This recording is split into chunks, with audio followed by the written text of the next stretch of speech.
ಆತ್ಮೀಯ H16 news ವೀಕ್ಷಕರೇ, ನಾನು ನಿಮ್ಮ MI ಅದು ಮಲ್ಲಪ್ಪ ಜೋತಾವರ್. ಆತ್ಮೀಯರೇ, ನಮ್ಮ ಲೋಕಾಯುಕ್ತರಾದಂಥ BS ಪಾಟೀಲರು ಬೆಳಗಾವಿ ಜಿಲ್ಲೆ ಪ್ರವಾಸ ಮಾಡಿದರು.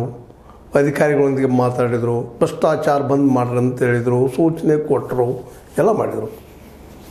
ಮತ್ತು ಈ ಒಂದು 3-4 ದಿನ ಅವ್ರು ಬಂದು ಹೋಗೋ ತನಕ ಎಲ್ಲ ಆಫೀಸಲ್ಲಿ ಅಗದಿ ಸಜ್ಜನರು ನಮ್ಮ ಅಧಿಕಾರಿಗಳು. ಮತ್ತು ಅದೇ ಕಾಲಕ್ಕೆ ಈ ಹಿಂದೆ ಆದ ಲೋಕಾಯುಕ್ತ ದಾಳಿಯಲ್ಲಿ ಸಿಕ್ಕಂಥವ್ರಿಗೆ ಎಷ್ಟು ಜನಕ್ಕೆ ಇಲ್ಲಿವರೆಗೆ ಶಿಕ್ಷೆ ಆಗಿದೆ ಅನ್ನೋ ಸತಿ ಇವತ್ತು ಪ್ರಶ್ನೆ ಅದ. ಯಾಕಂದರೆ ಶಿಕ್ಷೆ ಕೊಡೋ ಹಕ್ಕು ಇವ್ರಿಗಿಲ್ಲ. ತನಿಖೆ ಮಾಡೋದು, ವರದಿ ಒಪ್ಪಿಸೋದು, ಬಿಟ್ಟು ಬಿಡೋದು, ಇದೊಂದು ದೊಡ್ಡ ದೋಷದ ಇದರ ಲೋಕಾಯುಕ್ತದಲ್ಲಿ. ಶಿಕ್ಷೆಗೆ ಫಿಕ್ಸ್ ಮಾಡಬೇಕಾಗಿದ್ದು ಲೋಕಾಯುಕ್ತ ಅಥವಾ ಲೋಕಾಯುಕ್ತರು ಡಿಪಾರ್ಟ್ಮೆಂಟ್. ಅದ ನಂತರ ಕೋರ್ಟ್ ಹೋಗಿ, ಅಲ್ಲಿ ಹೋಗಿ, ಇಲ್ಲಿ ಹೋಗಿ, ಅದು ಮುಗಿದ್ರೊಳಗಾಗೇನ ಅಧಿಕಾರದ ಅದರಾಗ ಬಚಾವ್ ಹೊರಗೆ ಬಂದಿರ್ತಾನೆ ತನ್ನ ಇನ್ಫ್ಲೂಯೆನ್ಸನ್ನು ಬಳಸಿ ಅನ್ನೋದು ನಮ್ಮ ಪಾಟೀಲರಿಗೆ ಗೊತ್ತಿಲ್ಲ ಅಂತ ಏನಲ್ಲ, ಅವ್ರಿಗೂ ಗೊತ್ತದ. ಪಾಪ ಏನು ಮಾಡ್ಲಿಕ್ಕೆ ಸಾಧ್ಯತೆ ವ್ಯವಸ್ಥೆ ಅಲ್ಲ. ಲೋಕಾಯುಕ್ತ ನಮ್ಮಲ್ಲದ, CBI ನಮ್ಮಲ್ಲದ, IT ನಮ್ಮಲ್ಲದ, ನಮ್ಮಲ್ಲಿ CCB ಅದ, ಅದಾವ್ರಿ ಸಂಸ್ಥೆ, ತನಿಖಾ ಸಂಸ್ಥೆಗಳು.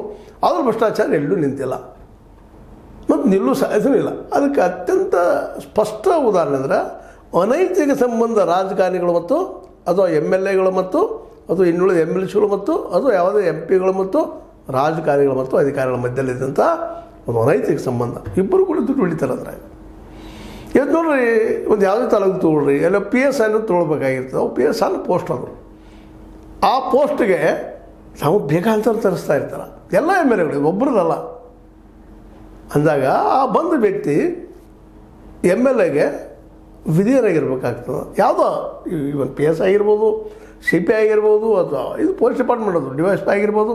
ಅದೇ ರೀತಿ ಇನ್ನೂರು ಡಿಪಾರ್ಟ್ಮೆಂಟದಲ್ಲಿ ತಹಶೀಲ್ದಾರ ತಮಗೆ ಬೇಕಂತವ್ರು ತಂದು ಹಾಕ್ಕೊಳ್ತಾ ಇರ್ತಾರೆ. ಎಲ್ಲರೂ ರೀ PWD ತಮಗೆ ಬೇಕಂತವ್ರು.